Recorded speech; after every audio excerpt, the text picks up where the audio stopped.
Okay. Okay. Sorry. Welcome and good morning.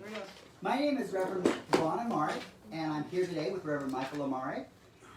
We at Northern Light Spiritual Center are a community of people dedicated to using spiritual and practical principles to create lives we want to live. Northern Light Spiritual Center offers practical and spiritual tools to make positive changes in our lives. On our promise statement as an organization to inspire, uplift, celebrate, and magnify your greatness. We acknowledge our presence here on the traditional and unceded lands of the first people of Seattle, the Duwamish and coastal Salish peoples. These people are still here, and we join with them in how they continue to honor and bring to light their ancient heritage. We seek to resist the erasure of Indigenous histories as we work towards honoring and inviting the truth. And we acknowledge that a simple statement can't undo past damages, but it's a first step in moving forward. Please join me for our opening. Welcome to Palm Sunday. So they can see it. Oh, is that going to change it? So, and Michael has found an image to celebrate today, which many Christian churches celebrated as Palm Sunday. So this is a slight variation on that Palm Sunday, as you would see, with the Sunday in the palm. Yay. And for people that were here, I gave them little hand cut out I palms lost mine. I'm just gonna use my hand. that they could wave. Let's do this. But they can also wave their palms. No, I lost it. That's right. No, you keep it. You keep it. I have hands. Please join me for our opening song, In This Very Room, by Ron and Carol Harris.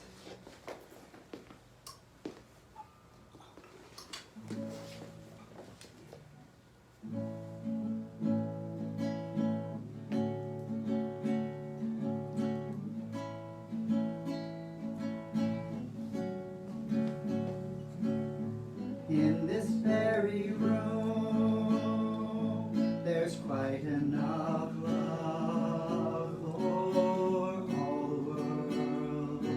And in this very room, there's quite enough joy for all the world. And there's quite enough peace and quite enough power to walk through our every fear. For Spirit, sweet Spirit, is in this very room.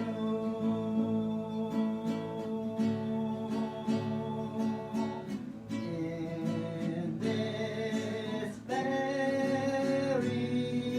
room.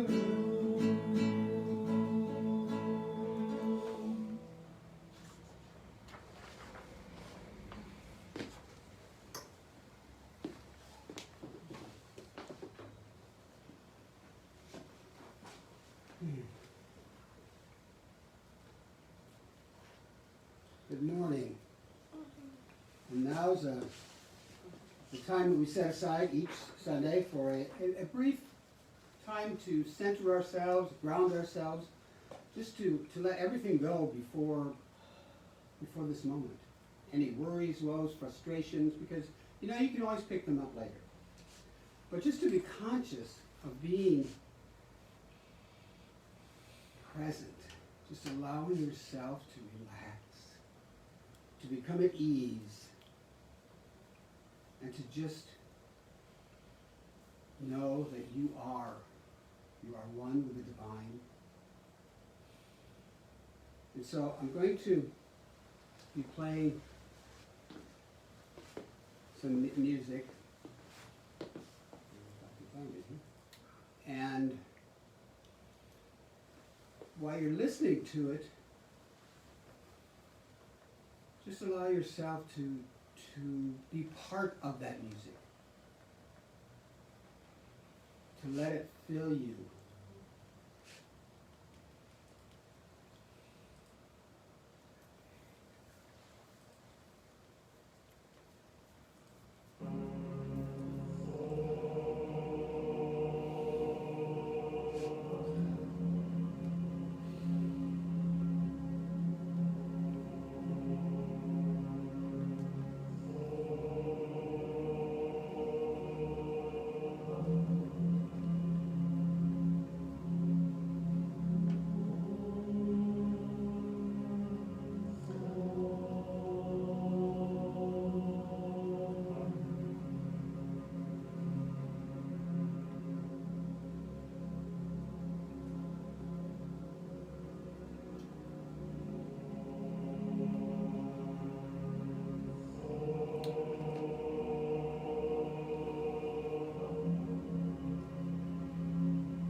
one with the divine,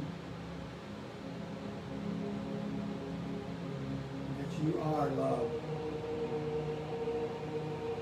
I invite you to allow yourself to slowly, gracefully, easily open your eyes and come back to the room. And so it is.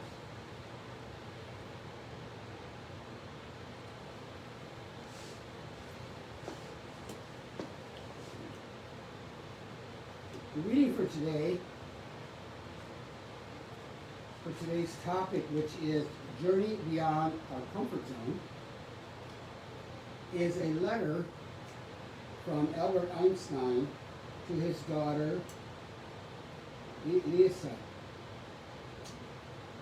Dear Lisa, when I proposed the theory of relativity, very few understood me. What I reveal now to humanity may generate more misunderstanding and even more prejudice in the world. There is an extremely powerful force for which science has found no formal explanation. It is a force that includes and governs all others and is even behind any phenomenon operating in the universe and has not yet been identified by us. This universal force is love. When scientists look for a unified theory of the universe, they forgot this most powerful unseen force.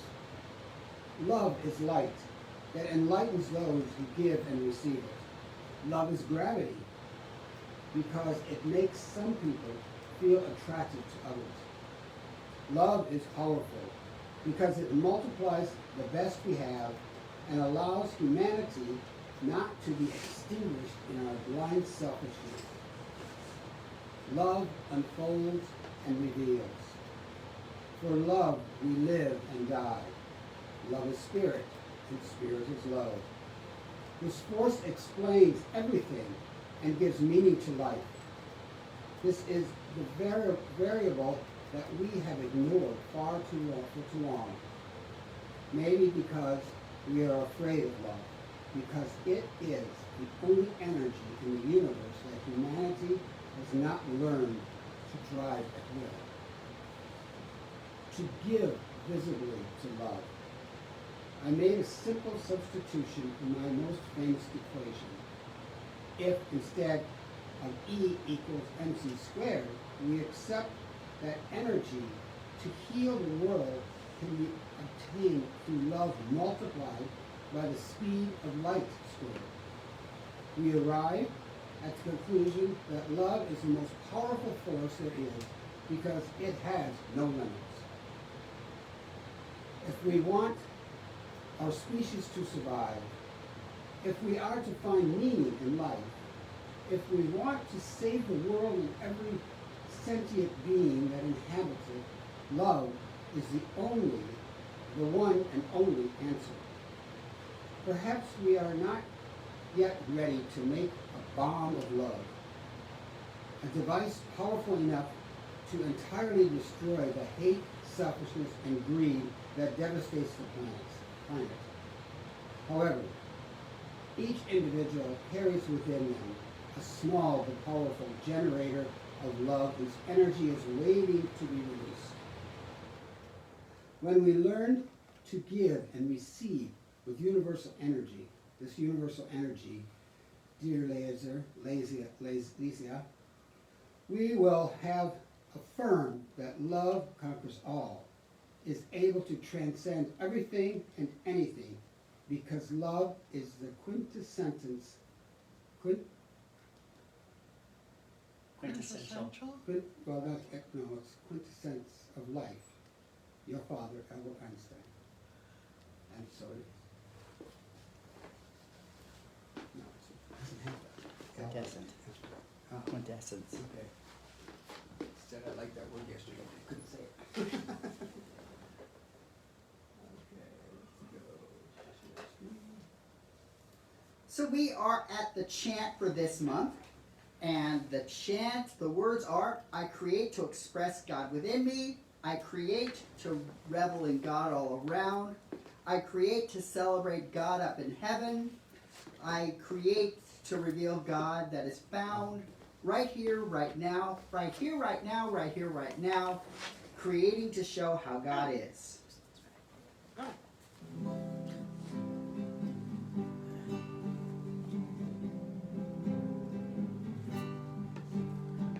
I create to express God within me. I create to revel in God all around. I create to celebrate God up in heaven. I create to reveal God that is found right here, right now, right here, right now, right here, right now, creating to show how God is. Now we shift it over to you. You create to express God within you.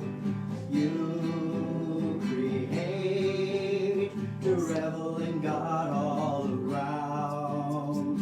You create to celebrate God up in heaven. You create to reveal God that is found right here, right now. Yes, right here, right now, right here, right now, creating to show how God is. Now we together, we create to express God within us. We create to revel in God all around. We create to celebrate God up in heaven. We create to reveal that God is found right here, right now. Yes, right here, right now, right here, right now, creating to show how God is. And now we come back to I, and see if you can really feel it this time. I create to express God within me. I create to revel in God all around. I create to reveal God in heaven. I create to reveal that God is found right here, right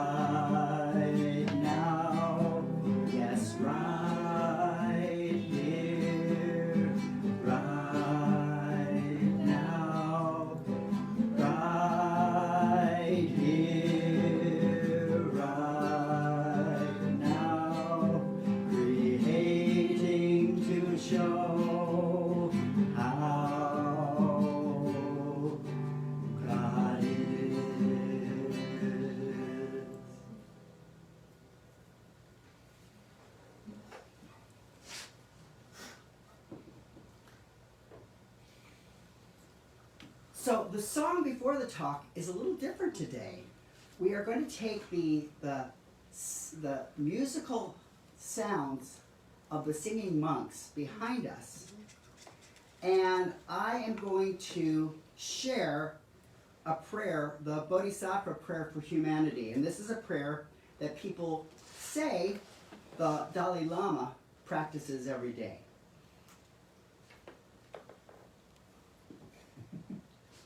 And I was looking to Michael when I get to do it here. Oh boy. I guess I can. Oh. But You can do it.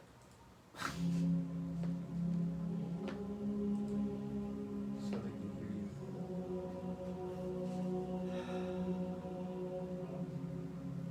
Oh, so hum.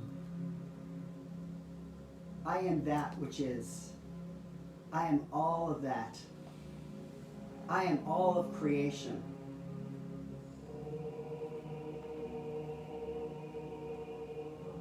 Oh, so hum.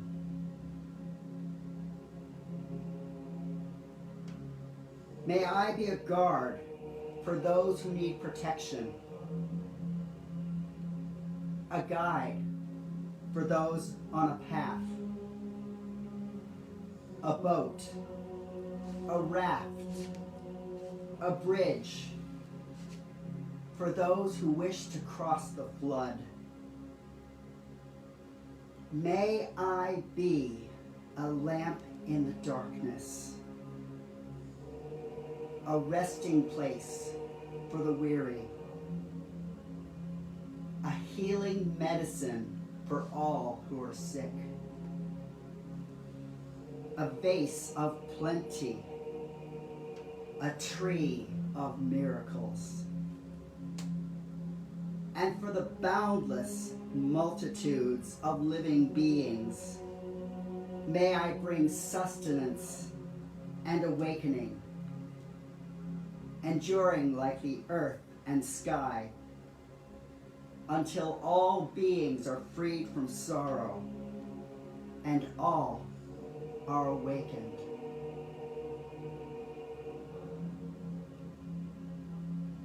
Because the Bodhisattva is one who came to enlightenment, but rather than simply unifying with all that is, the Bodhisattva returns to see that others can experience the same enlightenment.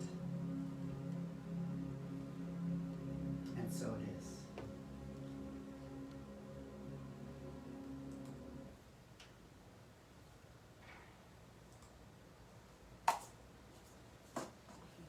So the talk, the title for today's communication is Journeying Beyond Our Comfort Zones. And to consider these journeys beyond our comfort zones, I'm going to lean in 3 of the religious holidays that are coming together at this particular time in the calendar. Last week was the start of Ramadan. And Ramadan is practiced by the people who practice the faith tradition of Islam.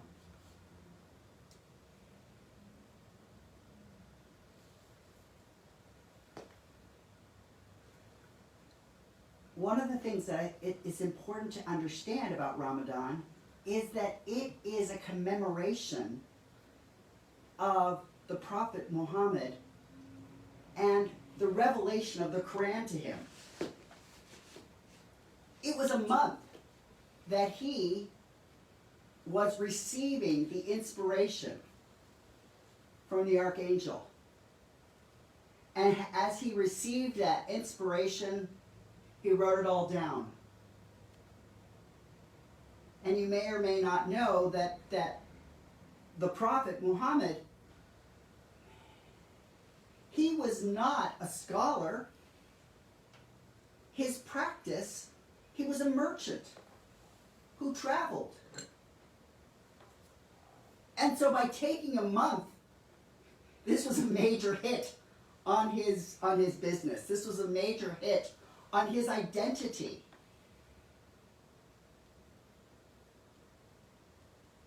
So within Ramadan, within this celebration of the Prophet, people repeat that surprise journey that the Prophet took. And the way that they celebrate it is that they engage in fasting. And it may be easy for us to think about the fasting in terms of not eating during the daylight hours. But the trickier part, to be honest, is that they are fasting from any way of being that doesn't reveal the illumination of the divine. So they are fasting from telling stories about other people that might hurt other people. They're fasting from all practices that can lead to or contribute to any harm.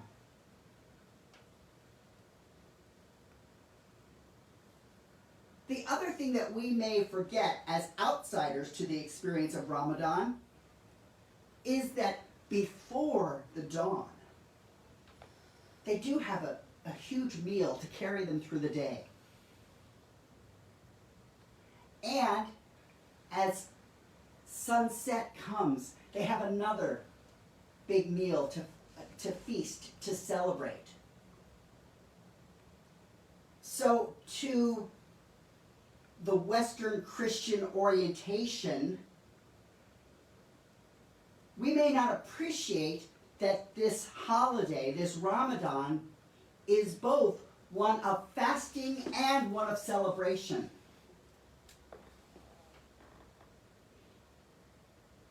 It's this mix. It's this opposites brought together, the fast and the feast. People of the Islamic faith know that both come together, both live together. It's like recognizing life as a coin. There are two sides. There is the side of the fasting, and there is the side of the feasting. And they see it as a whole. And their journey invites us to see it as a whole. And their journey may also inspire us to consider where and how we might fast. What beliefs might we fast from? Any beliefs come to mind? I know for me growing up, heard a lot about the threat of nuclear annihilation. We even had little fallout shelters that we could go to where we would be safe in the event of nuclear fallout.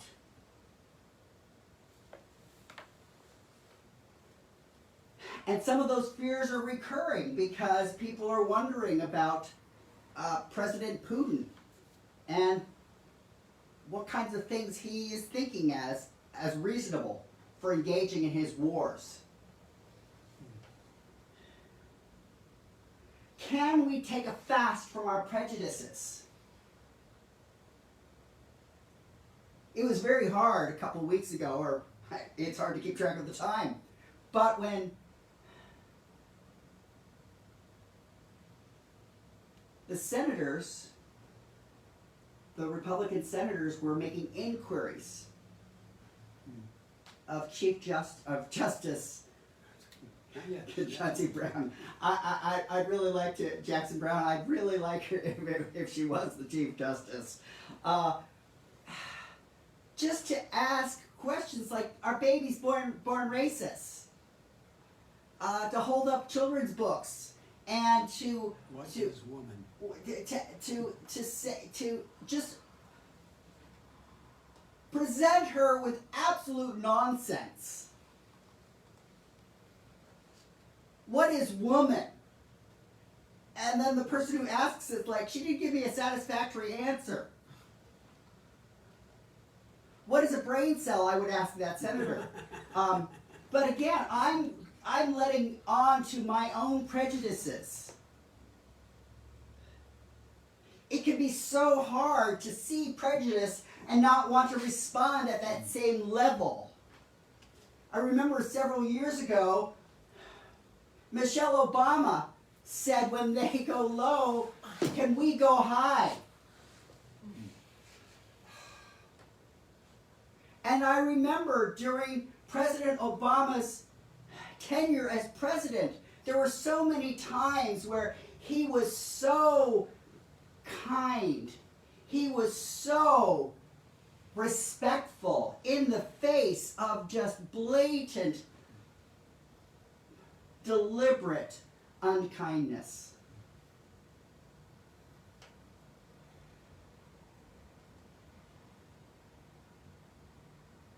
And a lot of white people like me could think, well, why doesn't he just get angry about it? And the fact of the matter is that as a black man, that's not available to him. Because if a black man gets angry, it creates a whole series of reactions that doesn't happen for white angry men. White angry men can get away with murder, and do get away with murder. Look at Kyle Rittenhouse. So the question, can I fast from my prejudices? It's so challenging. I'm not inviting us to do it because it's an easy path. The journey of Ramadan is not an easy path, but it's one that can expand us to become more. Can we see that there is both the fasting in our lives and the feasting?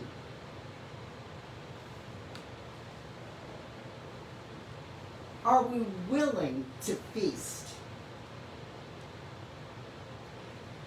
One of the things that I do want to say is that the founder of the Science of Mind, Ernest Holmes, didn't speak to or write much about the Islamic faith traditions. His successors have attempted to learn and to bring in more so that our communities, our Science of Mind centers for spiritual living, are conscious of the light available in all faith traditions. And it's important to tread carefully, because I want to be respectful and not be someone who culturally appropriates something. The West is great for cultural appropriation. You have something, we want it, we take it. We may not present it back in a way that in any way, shape, or form respects it. But if we like it, we'll take it. So as we look to the Islamic faith as a source of inspiration, approach it with a tenderness. Approach it with a gentleness. Approach it with a place of appreciation.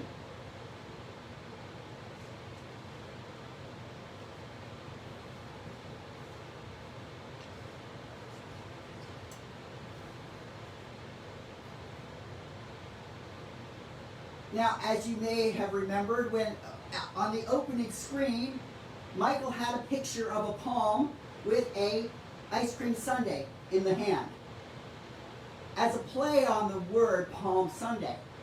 Many Christian churches are celebrating Palm Sunday.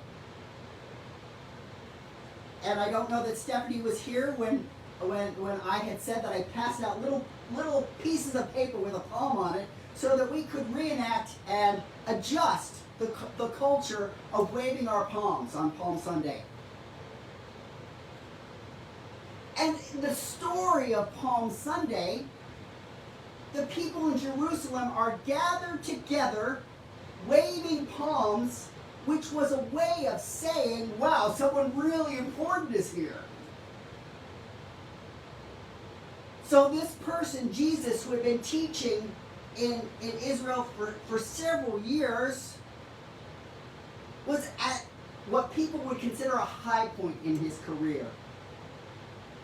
All the country talked about him because this was a person of miracles. This was a person of wisdom. This was a person of inspiration.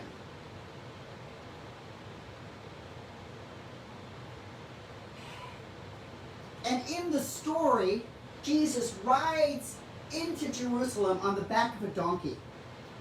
Now, as modern folk, we don't really have a cultural understanding of what that meant.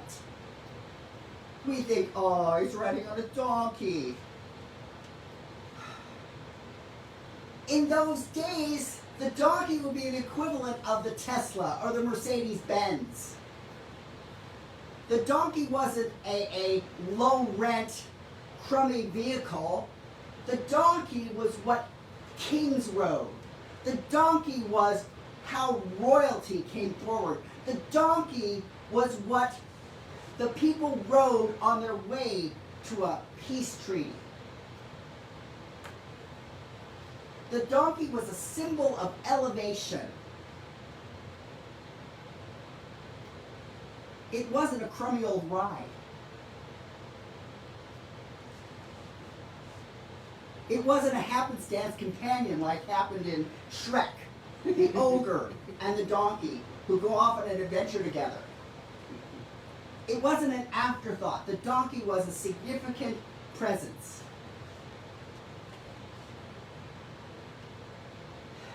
And as this person Jesus rode in on the donkey, crowds exalted him as a hero.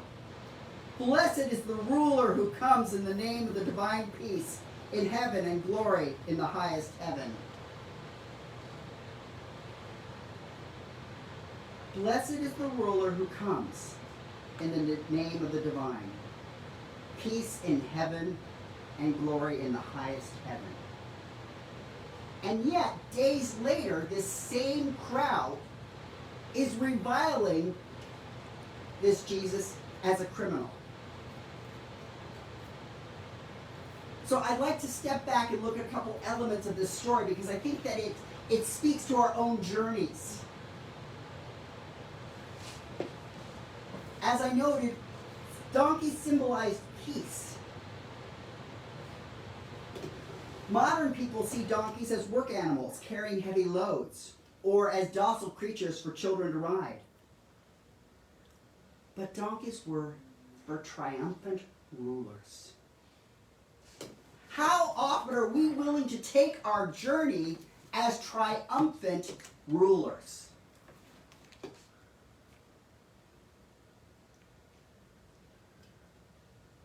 How do we look at ourselves on our journeys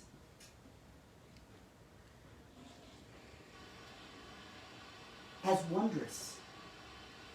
Ernest Holmes wrote, "There is that which in us which partakes of the nature of the divine being. And since it partakes in the nature of the divine being, we are divine." How often or how infrequently, as we look at our own journeys, do we recognize that we are a place through which the divine is expressing? I know that some mornings I wake up and I think, how am I going to get through the day? The how am I going to get through the day is not the kind of energy that reflects the waking up of, I am gifted with another day. And in this gift of another day, how am I called to be the highest and best that I can be? How is it that my presence makes this difference? As I read in that Bodhisattva prayer, how am I a guard protecting others? How am I a guide? How am I a boat making it so that others can pass? How am I a lamp? How am I going to get through the day is not the sentiment of how can I be? How can I be that divine presence that brings exactly what is needed to wherever I go? How can I have my going, my journey, be something that lifts and supports and inspires? Now, a couple of other things that I wanted to share about that story of Jesus coming into Jerusalem. Before that happens, Jesus sends 2 unnamed disciples to go find the donkey. And sometimes we may feel that on the journey we get sent off on these random, unimportant tasks. We don't even get named. You, whoever you are, go get this. How often do we feel like, oh my gosh, I am just on this, conveyor belt. I am going through life and I have to do this random crud that somebody made up that's supposed to be important. How often do we dismiss what is given to us to do? Can you imagine the 2 disciples? Oh my God. He's got all those other ones, the popular ones who get to hang out with him on the way in. The crowds are cheering, and we're sent to find this lame donkey. I don't want to get a donkey. So there's that. Sometimes we feel like we're set on the completely inconsequential, stupid task. But as I said, the donkey is the carrier of the royalty. So what if we look at every task as an invitation to greatness? Now, it's all a matter of our perspective. We can claim that. Even if it seems stupid, we can claim, I am claiming the glory in this task. I am not accepting this as a mere stupid cast-off. I am celebrating this. I am uplifting this. I am uplifting this as something magnificent. Now the other thing, we pay very little attention to the donkey. The donkey had been tied up. How often are we tied up? Think about it. Aren't we tied up by our emotional energy, by our unforgiveness? I'm never going to forgive that person. They don't know what they did, and it's not worth my time to tell them. They don't deserve my energy. They don't deserve my forgiveness. Now, as we've talked about here many times, but Anne is new and she hasn't heard it, the notion of forgiveness isn't about that person and their gift of our forgiveness for them. It's about the freeing of ourselves from all of that old stuff we feel about them in that relationship. Forgiveness is about freedom. And the being untied is about freedom. The donkey was free to walk. The donkey was free to be on a path. How much are we tied to our guilt? Oh, I did this, and I shouldn't have done this, and it wasn't right that I did this. How often are we tied to our shame? I'm not good enough. Nothing will ever make me good enough. Oh, if I barely will do this, maybe no one will notice me. How often are we tied to our addictions? We can look around the world and we can see tons of addictions. You know that notion when we just can't stop watching that next episode? Because the last one was just so exciting. I've got to see it. You know, that cliffhanger. You know, you end the season with this, oh my God, you're ending it there. But fortunately, I'm streaming so I can go on to the next season. And I'm not lost. I'm not held in this abeyance of wondering what will happen.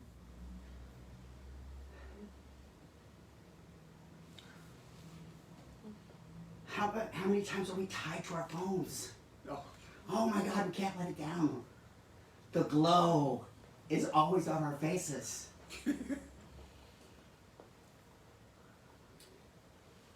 I mean, these things are designed. They're designed to hack the human mind. Facebook figured out the algorithm so that people are like, oh, I've been binged, I've been buzzed, I've been commented upon. Someone has mentioned me. I hear the ding of me. Our minds cannot resist it because it's how our minds are built. But our minds weren't built Our minds didn't evolve in the context of this electronic addiction. Our minds evolved in a simpler time. And these electronics have found a way to slice through common sense and reason and healthy feelings.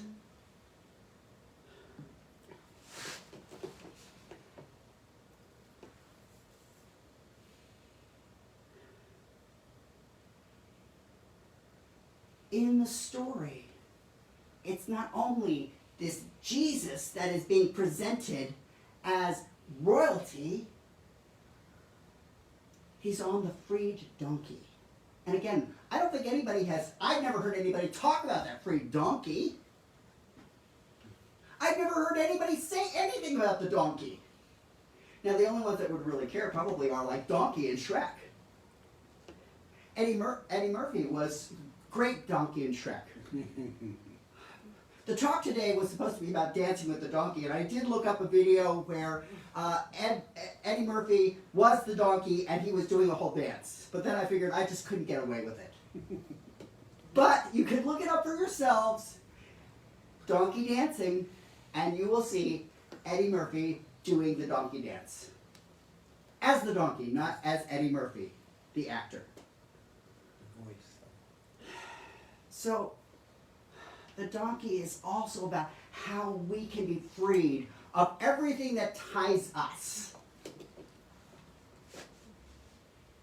Now, metaphysically, we might see the donkey as that which is both stubborn and what's persistent in ourselves. The donkey was used by the royalty because it could travel and endure rocky and broken roads. It could handle whatever came up. Now, how many of us, when we're on our journey, are completely delighted when the journey is easy?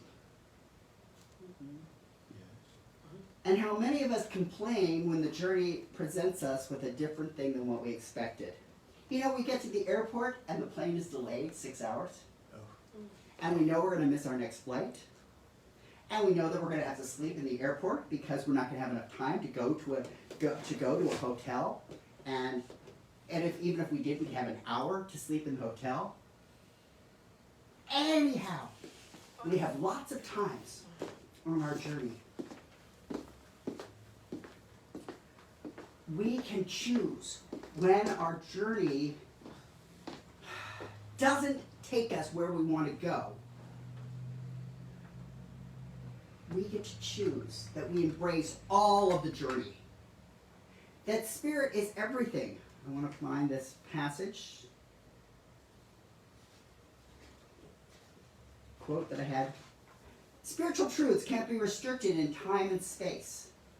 The ability to receive any spiritual teaching depends on your level of awareness. How do we make our level of awareness enough that we can see whatever the journey is taking us? Now, as Jesus was going into Jerusalem, could he have predicted that these same people that were saying, hey, glory, we're glad you're here, were the same people that were going to say several days later, crucify him, crucify him? This was one of the things that happened a lot in the Catholic Church. When I was little growing up, you'd celebrate, you'd reenact the Palm Sunday by waving palms and saying, yay, Jesus is here. And you'd get to speak as the whole congregation. It wasn't just the priest talking. It wasn't just the reader talking. It was the whole group. But the whole group got to say things like, crucify him, crucify him. And I always felt a little pissed off at that. I was like, why am I the one that's calling out to have him crucified? I don't want him crucified. I like him. I wouldn't have said that. The trick in that story was, though, that sometimes it's so easy to get caught up in the mob. It's so easy to get caught up in the crowd.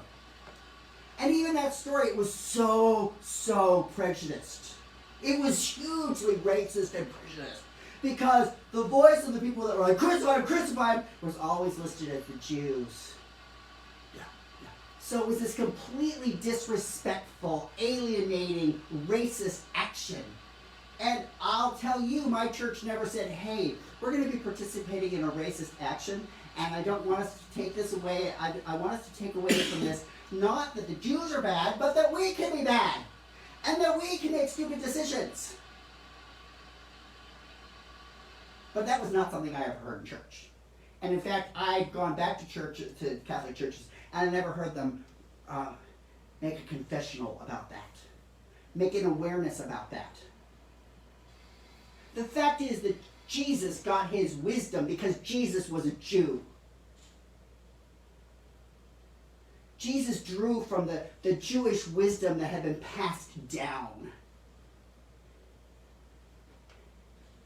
And Christians don't take a lot of time to celebrate that Jewish wisdom. No, we appropriated it. We said, oh, this was all to talk about Jesus when he came along.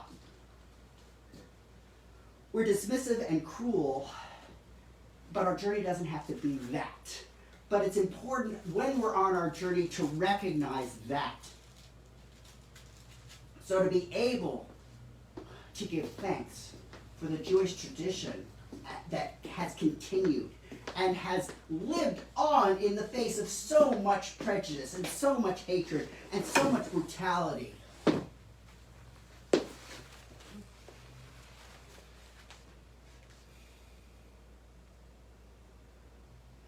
One of the things that Ernest Holmes taught about Jesus was that he was the great example, not the great exception. And that anything Jesus can do, we can do. Jesus knew his Jewish faith tradition, and that's what he spoke from. So do we lean into the traditions that have grounded us? And as we lean into those, do we push them further? Do we push them beyond where they were?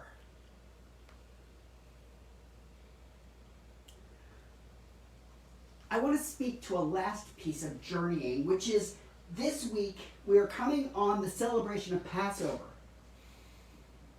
And Passover was the whole reason that Jesus was going to Jerusalem. He was going to celebrate Passover.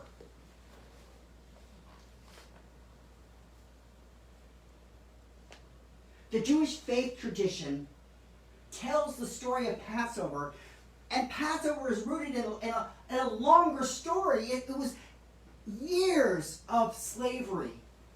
It was years of forced work. It was years of brutality.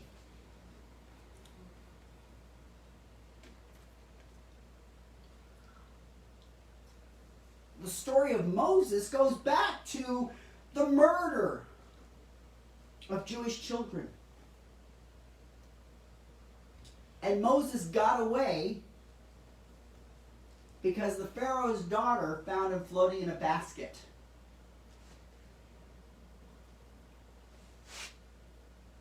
So he was raised as an Egyptian. He was raised as royalty. And yet when push came to shove, he reclaimed his ethnic and historic identity. He saw one of the Egyptian taskmasters whipping a Hebrew, and Moses turned around and killed him. And then Moses had to flee. So one of the things I love about the stories from the Old Testament, as we would say it in the Christian faith, but from the Torah within the Jewish faith, is that the characters, like Moses, are complex. Moses was not an easy person. God calls on Moses. Hey, Moses, I've got a mission for you. I can't do it. I don't speak very well. Moses, you're going to do this. I don't really want to. Moses, you're going to do this. There is this insistence of the divine. And we may have a resistance to that insistence. And that's what I love about Moses, because I know that there are times that I am resistant. You know, when we see that thing we know has to be done, And nobody is stepping up to do it. And we're looking around. It's like, well, why don't you do it? Why don't you do it? And it's like, dude, you're the one that's seeing this. It's yours to do. The whole reason this is bothering you so much is it's yours to do. So in the story, Moses is sent to the Pharaoh. Someone he was raised with, like a brother. And he's like, let my people go. And Pharaoh's like, nope, I'm not going to do it. You can't make me. So Moses takes his staff and he starts on a journey. He starts on a mission of a series of 10 plagues. 10 plagues for the Egyptians. And I'm going to list them just because I think they're interesting. I have to find them to be able to list them. So, the first one was, Moses turned the Nile's water to blood. Not particularly pleasant. Not when the Nile was the foundation of all of Egyptian society. Now, the Pharaoh's magicians were able to do the same thing. So the Pharaoh's like, you're not a big deal. Anything you can do, I can do better. And he did. However, the next one, Moses is like, yeah, well, I'll try this one. There were frogs coming from the Nile, and they just kept coming. Now, people might think, what's the big deal about frogs? I can live with frogs. Can you really live with a horde of frogs? I don't think so. Good frog. The other thing about the frogs, and the other thing about each one of these things, is that each one was a statement against a specific Egyptian god or goddess. Didn't know that. Now you do.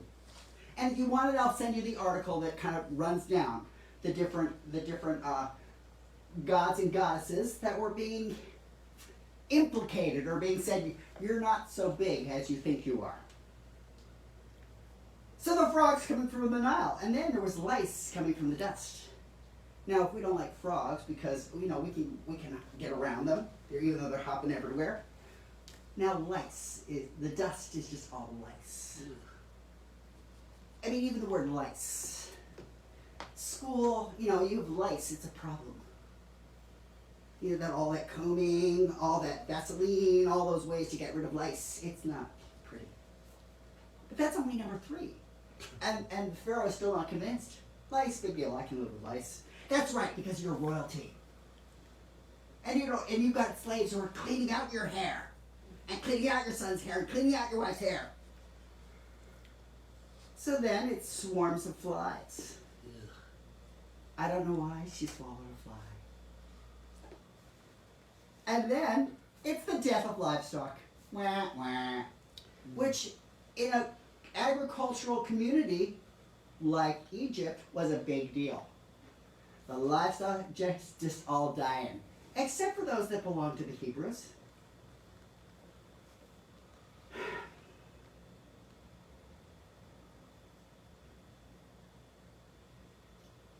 Then, boils and sores.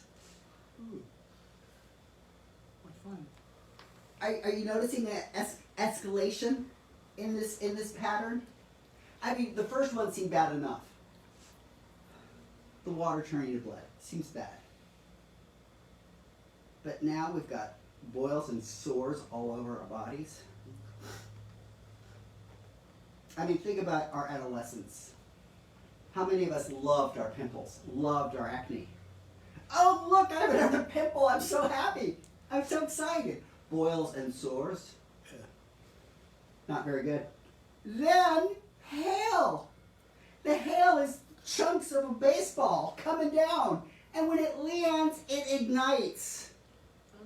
Oh, it ignites. Yes, it ignites. Ick. Still doesn't convince the Pharaoh. Nope, not enough. I still like my slaves, thank you. Then locusts. Now we hear about locusts, but they swarm. They cover everything. We don't love locusts. Nobody loves locusts.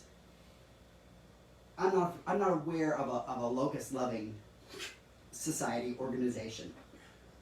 Still not enough? Number 9, 3 days of darkness. We freak out when the power's off for 20 minutes. 3 days of darkness? Can we get internet? No, probably not. Can we watch YouTube? No. Netflix? No. Disney Plus? No. 3 days of darkness. It's still not enough. And then finally, number 10 was the death of the newborns. And the name Passover came from the fact that the Jewish people, the Hebrew people, were given a direction. Put blood on your mantle so that the angel of death will know to pass over your house. The Egyptians didn't get any backdoor way out. And this is what finally led the Pharaoh to say, okay, get gone. I've had enough. I can't manage you people being around here anymore because if your God does any more crap to me, we can't survive it. But the thing about the Passover was that it was being ready to leave on a moment's notice. So unlike the other feasts that we think about, it's like, how do you be prepared to leave everything you have and step away?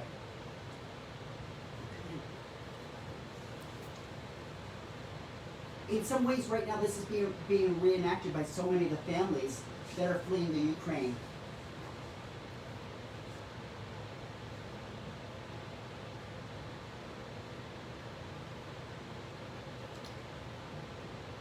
Symbolically, Passover represents passing over from an old state of consciousness to a new state of consciousness. In the story, to get from where the Israelites were to their new home, in terms of the travel distance, it's not very far.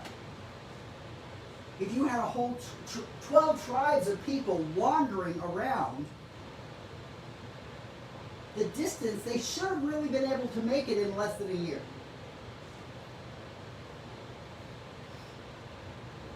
They should have been able to make it in less than a year. But the fact was, the metaphysical notion is that they just weren't ready. They have all kinds of adventures in the desert. And even Moses, who was leading him, he never got to go into the promised land because he himself wasn't ready. Are we ready? How do we accept our own readiness? How do we let go of our old ideas about a certain way of being? That this was our tradition, and if we don't have our tradition, we can't go on. It took letting a generation of people wander through the desert for years so that that group of those 12 tribes were ready to adjust from being enslaved to being commanders in their own right, to being landowners in their own right.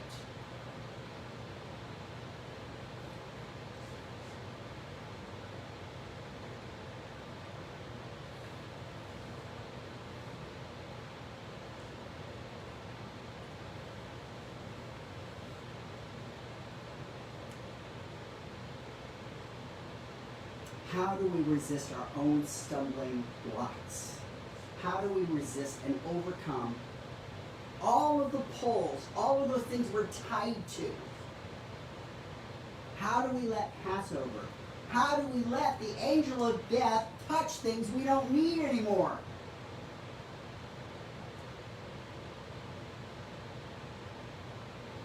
How do we make ourselves ready to make that sacrifice? How do we open ourselves to seeing things in a new way? So to conclude, I want to recap on 3 things. So We can choose to admire and honor Muslims who are celebrating Ramadan. We can fast from negative thinking and from limiting habits. We can turn away from thoughts that have kept us separate from the divine. So we can look at our journey through the lens of Ramadan. And we can fast and feast. Rather than just say, same old, same old. In terms of Palm Sunday, are we willing to be untied? Are we willing to be like that little donkey that will persevere, that will travel in the face of difficulty? Again, I love the story of Shrek and the donkey. The donkey was a persistent friend of someone who was a reluctant, resistant friend. The donkey is like, I'm going to stand by you even when you don't want me to stand by you, because that's what friends do.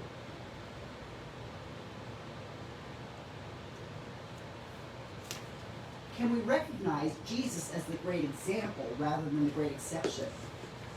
Jesus did it, so I shouldn't even bother. Jesus did it so that I think about what is the highest and hardest thing that I can do, and I'm going to try for that. Am I willing to risk being exalted one day and being reviled another day? Am I willing to face crucifixion? Jesus rode his donkey to the place where he knew he would be crucified, ostensibly. Can we ride into the difficulty that is facing us and have a faith that life itself will lift us up in the face of whatever else seems to be happening? Might we believe that the divine has our back? And like the Israelites, can we see that the difficulties happening all around us may be the divine laying out our path to freedom? Or are we going to get on the same bus with the people that have been enslaving us? Say, yeah, this really sucks too. It really sucks that this happens and this happens and this happens. Do we join with the people that enslave us? Or do we see ourselves as enslaved and break off our shackles?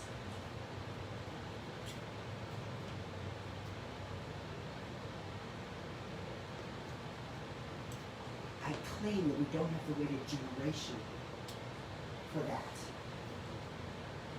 I claim that it is available to us as our breath. Thich Nhat Hanh wrote, whenever we see someone who is loving, compassionate, mindful, caring, and understanding, we know that the Holy Spirit is there. I'll say that again. Whenever we see someone who is loving, compassionate, mindful, caring, and understanding, we know that the Holy Spirit is there.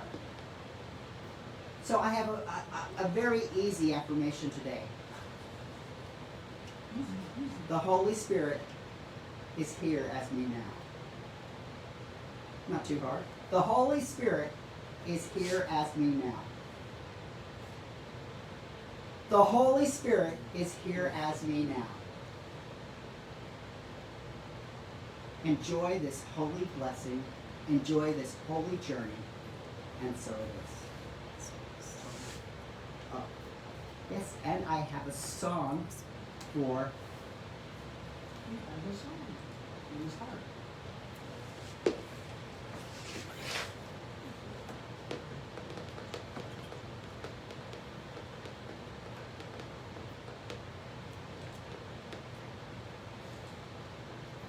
Not this one.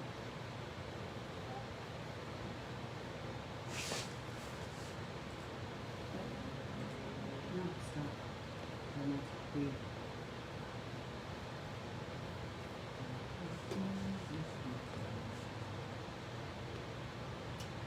There you go.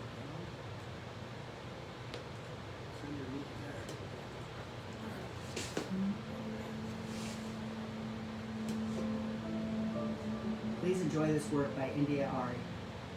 Prayer for Humanity.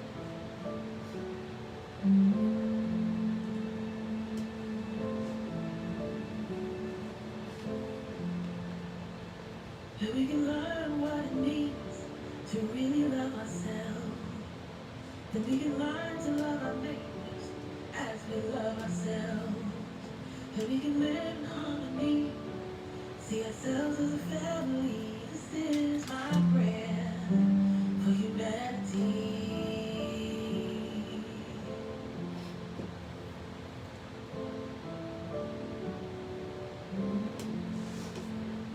That we respect our women and protect our girls.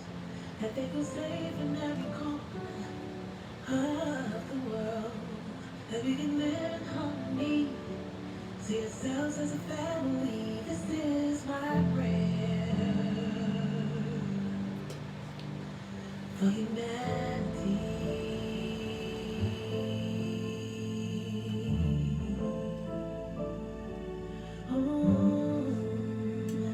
That every man will be a father to someone.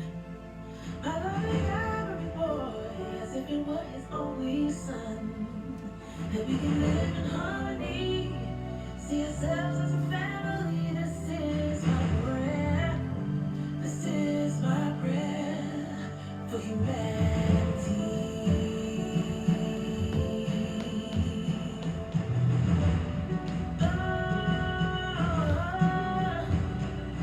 That we know that nobody really wins the war, and every leader knows what power is really for. That we can live in harmony, see ourselves as a family. This is our prayer. This is our prayer. This is our prayer for humanity.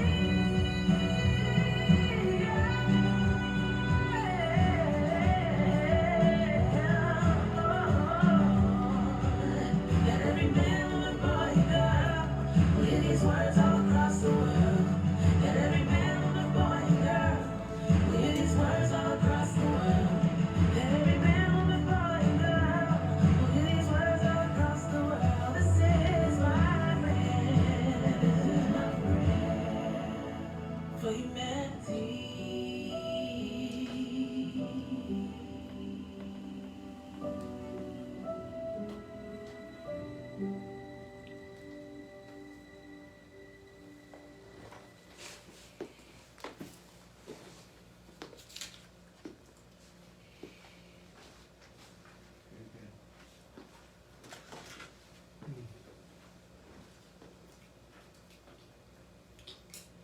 That was an excellent song.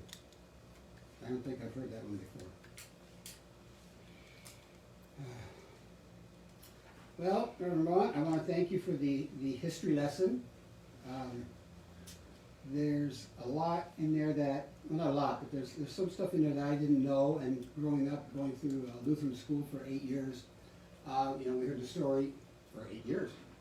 But there are certain parts, I guess it's the way it's told, or the way it's received. But it's always nice to get a fresh look, a fresh, I guess, opinion. We were talking about the donkey yesterday, you know, and I think donkeys are cute, you know, and they're supposedly, some people think they're mean and whatever. They are stubborn, but aren't we all at times? Oh, yeah, I have my stubborn moments, believe me. And then about the idea of the different Ramadan and then Palm Sunday and all the plagues. I would have probably been gone at the first one. But the one thing that really got me was the last, my interpretation of the one thing you said was, can we ride into great adversity and let our faith guide, support, and protect us? That's a good question. That was my interpretation of what you said. So sometimes when I write things down, they come out a little different than what was actually said, but you know, what comes out is what I felt. So I want to thank you for for the talk today. And next week, Reverend Pamela will be here speaking. And we will be having our annual sunrise meditation at Sewer Park, Lake Washington, at approximately 6 o'clock sunrise. I think it's like 6:16 or somewhere in that area, so, you know. And if you come, dress warm. I mean, that's the key thing, is to keep warm. I can't think of anything else. So I want to thank everyone for being here today. For those of you that come in through the ethers, through modern technology, the ones that we are addicted to. I want to thank you, and I thank for the people in the room. And I give thanks for each and every soul and spirit that has passed through this center, that has connected with the center, because you have allowed us to be here, to hold this sacred space, this sacred ground. And I give thanks for that, knowing that each of us are a loving part of humanity. If we can be a little kinder, a little softer, a little more loving, then we can step into these adversities, and knowing that our faith will guide us and support us and protect us. And so I give thanks, I release it, and let it go, and let it be. And see you next week. So it is.